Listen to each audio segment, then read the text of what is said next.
Tiago, capítulo de número 4, versículo de número 14, diz: digo-vos que não sabeis o que acontecerá amanhã, porque o que é a vossa vida?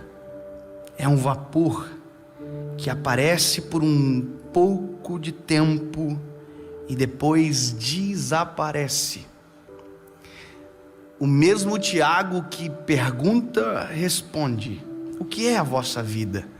Ele diz: é um vapor. Vapor é algo que realmente é conforme diz a palavra, aparece e desaparece, é muito rápido. Na outra série que gravamos, a gente tinha uma máquina de fumaça, que é arrependimento, porque a máquina lançava fumaça, mas na hora da gravação não poderia ter interrupção de barulho, então a máquina fumaçava todo o negócio e não podia ligar. Em 10 minutos toda a fumaça do ambiente desaparecia. E a nossa vida é esse resumo de 10 minutos que desaparece de repente. Nós só não percebemos isso porque não estamos aqui o dia que desaparece. A gente já foi. A gente só não entende a realidade e não consegue contar porque a gente não está quando a fumaça acaba, porque acabou. Não saber o dia de amanhã é o que mais aproxima o ser humano do divino, de Deus, porque nós temos medo do amanhã, nós temos medo do que pode acontecer porque não controlamos. Salomão, sábio, vai dizer em Provérbios 27, não presumas o dia de amanhã, porque você não sabe o que ele vai trazer. Você sai de casa com sombrinha, dá sol. Você sai de casa sem sombrinha, chove. Porque nenhum meteorologista consegue acertar precisamente o que vai acontecer amanhã, muito mais sobre o que vai acontecer com você. Essa brevidade dos dias, essa flecha lançada no meio da escuridão, que somos nós, que de repente chega ao destino, é o que deve nos fazer refletir sobre agora. Eu ministro quase todos os dias para jovens e adolescentes, e todas as ministrações, sem exceção, eu faço apelo. E eu pergunto: quem aqui deseja reconhecer a Cristo como Salvador? Quantos querem voltar para casa? E a resposta às vezes é: deixa para amanhã. E parece que as pessoas estão fixadas em algo que não existe e não acreditam naquilo que está na frente dos olhos. É uma esperança em algo que não aconteceu ainda, porque nós pensamos que a nossa juventude nos dá a certeza que amanhã vamos estar vivos.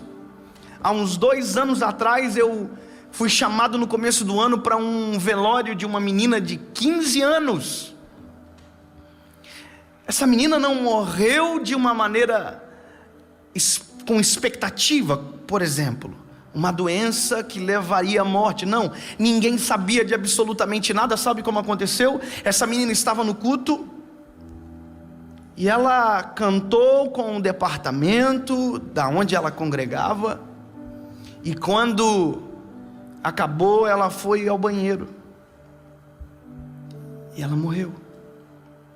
A família não sabia, mas havia um problema no coração fulminante. Cadê a menina? Morreu. Eu me lembro que quando eu cheguei no velório, o pai da menina disse: ontem mesmo ela estava lá em cima cantando. Sabe o que é isso? Ontem. A única coisa que ele soube, ontem.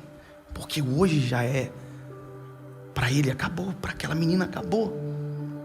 Eu quero dizer para você que, se as suas decisões forem pautadas no amanhã, a sua vida não vai acontecer.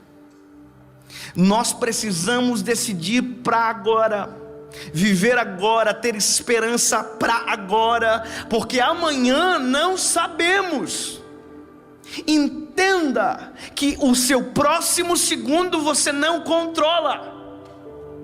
Você não sabe o que vai acontecer daqui a pouco. Eu sei o que eu estou falando. Tem coisas que nós planejamos que não saem da forma que a gente acreditou que seria. Eu me lembro que Um ano e meio atrás, mais ou menos, eu saí de casa para pregar numa igreja, ministrar, para pegar um voo numa outra cidade e ir para a igreja. 2h30 da manhã, me deu muito sono, eu passei para minha esposa dirigir e eu dormi. E quando eu acordei, o carro estava capotando, e não era esse o trato. O trato era aeroporto. Mas a vida, o caminho, a circunstância mudou. E de repente eu acordei com o carro capotando e virando, e aquela cena de caos, e ninguém esperava aquilo. Eu só acordei e de repente o carro estava virado de cabeça para baixo e um barulho muito grande.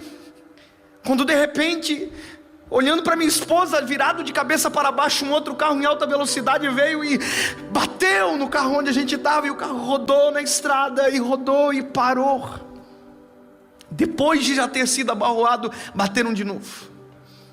Eu me lembro que uma coisa apenas passava na minha cabeça: minha esposa, era somente ela que eu queria saber. O carro eu não quis ver, eu queria saber dela. E eu me lembro que eu saí rapidamente pela janela de trás, cheguei na janela onde ela estava, e ela estava com a metade do corpo para fora. Ela dizia: amor, eu estou presa. E aí eu, normalmente sou muito afoito, nervoso, sou sanguíneo. Naquele momento eu acalmei. Eu me ajoelhei no meio do asfalto, no meio da rodovia, e puxei ela pelos ombros, e percebi que na verdade o que prendia ela não eram as ferragens, era o cinto. Tirei ela do cinto, coloquei no guarda-reio, sentada, e me lembrei do meu celular. No meio de tudo isso, um carro parou, sinalizou o acidente. Chegou uma viatura, uma ambulância, Polícia Federal, e eu atrás do meu celular no meio da rodovia. Entrei dentro do carro, me ajoelhei, entrei dentro do carro, e de repente eu vi a minha esposa gritando: o meu marido está lá dentro. Um outro carro em alta velocidade veio, desviou de todos que estavam sinalizando e bateu na porta que eu tinha acabado de entrar. Quem diria? Poderia ter sido a última noite, eu não sabia.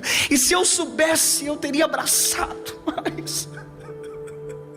Eu teria ligado para minha mãe aquela noite, eu teria passado na casa dela, dos meus pais, eu teria ligado para minha irmã, eu teria abraçado todo mundo que eu podia abraçar, eu iria chorar nos ombros de todo mundo, e talvez eu não entraria no carro, mas eu não sabia do amanhã. Ele chegou. Houve livramento. Eu saí do carro sem nenhum arranhão. Eu estou aqui. Mas eu não sei o que vai acontecer amanhã.